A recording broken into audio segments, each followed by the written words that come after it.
Never trust a man that doesn't laugh from his belly. I like this. Levity. I wanted to talk about the nature of levity. And what I've experienced is lightning. People talk about enlightenment, and then it kind of gets this esoteric connotation of being very spiritual, but it's very tangible and real. It's enlightenment, to lighten up, to have a lighter sense of being in experiencing the world. Life is the gift of experiencing you.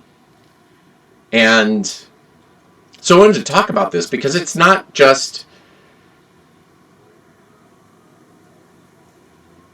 not clear cut, like just find levity. It's what is levity? And it is lightness, but how does it show up? And oftentimes we think of levity as bringing something light to the room. And that is part of it.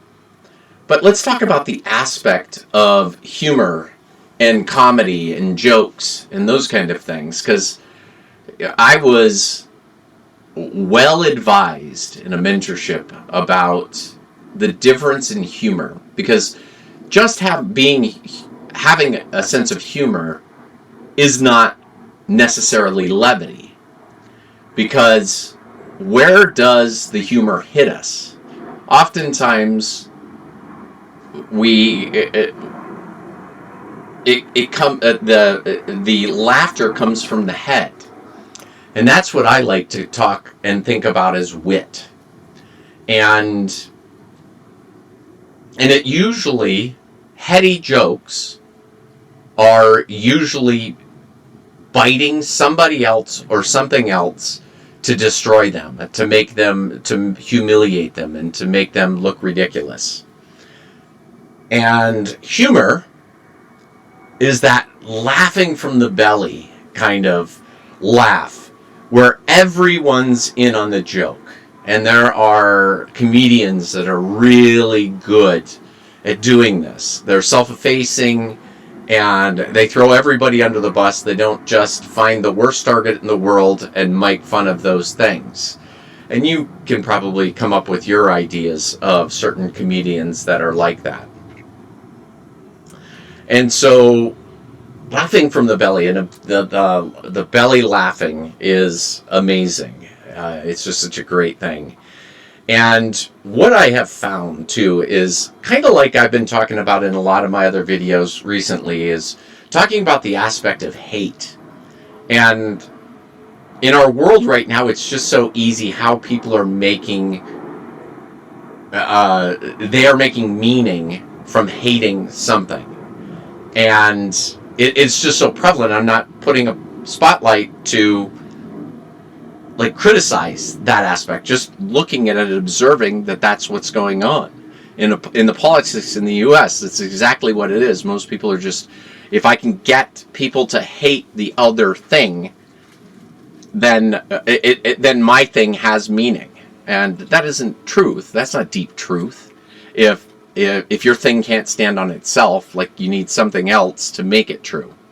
And it's just ridiculous, and I'm not going to get into that right now. But levity has its counterpart that we can look for too, which is seriosity, being serious. And I have stated this in front of crowds, and and then I always have people that say, "No, this is the thing that I say in front of the crowd, is that I don't believe that there's anything in this realm that we need to take seriously." And this is my point of view. And there's a lot of people who say, "No, that's not right. We need to take certain things serious." And I have found that that is not the case. The things that I took serious were the aspects of identity. These are the aspects of the love-hate relationship in Paradigm A. In Paradigm B, we can live without hate. And we don't need to hate something to make something else right. And seriosity. And for me, it was a process. Like, I had to rip serious. There's just so many things that I held on to that I didn't even realize. And I'm going to kind of use an anecdote from my life. I found this show. It's called It's Always Sunny in Philadelphia. You may know it, you may not. Anyway, somebody recommended it to me one time, and I remember I watched a few episodes, and I was like, oh, this is not for me. And it was because I was too serious. Because the characters, it's very much like Seinfeld, where they just have, like, hyperbolized, narcissistic, egotistical people. And then you get to watch the play out of this. And what I found myself doing when I finally picked up the show and started to really enjoy it is that I found myself, like, losing myself outside the humor, because I was like, oh, that wasn't very nice of that person to do, and, you know, that's not right, and I would just find these little things, and I was like, why am I taking a fictional story seriously? Like, these characters are meant to show me something. And I've grown to just absolutely adore that show, because it always challenged me. It's like, as soon as I thought that the writers and the actors couldn't take it far enough, they take it to the next level, and they challenged me at another level. And it helped me find the curiosity inside of me to where I can just laugh at everybody, because that's the whole idea. Is the show is so ridiculous, the characters are so ridiculous, that nothing needs to be taken seriously.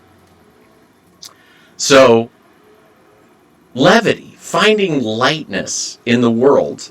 And so what do we have to get rid of? If we don't want humor, our sense of humor, to come from picking on people to bring people down, but we want to pick on everybody. And really, the notion is that a lot of spiritual and historical figures have said that the gut is actually where our intelligence comes from. And this intelligence is like, so if we're laughing from our belly, it's like, what's in there? What's in that realm? It's like, we found, like, God's laugh would be a kind of a way to say it. Is like, we found the universal laughter. But it also comes from the idea between sincerity and honesty. Now, in wit, we can be honest. But it might be at somebody else's expense, or it could even be at our own expense, but not in a beautiful way. Because make this distinction between honesty and sincerity is, honesty is telling the truth, and sincerity is sweetened by the heart. So if you want to know if, like, something that's going to come out of your mouth is sincere or not, check in with your heart. How does it feel with your heart before you say it? And then you know, because you can. It's not just talking about the concepts of honesty and sincerity. It's the sensation. There's a sensation that goes along with sincerity. I can tell you that sincerity feels good. And I remember this anecdote one time. I was working somewhere, and a patient came in, and I was told that they heard about something that was they took it that something was wrong in my life, but they had misinterpreted the thing that had happened in my life. And so my first thing was, well, I'm going to explain to this person that,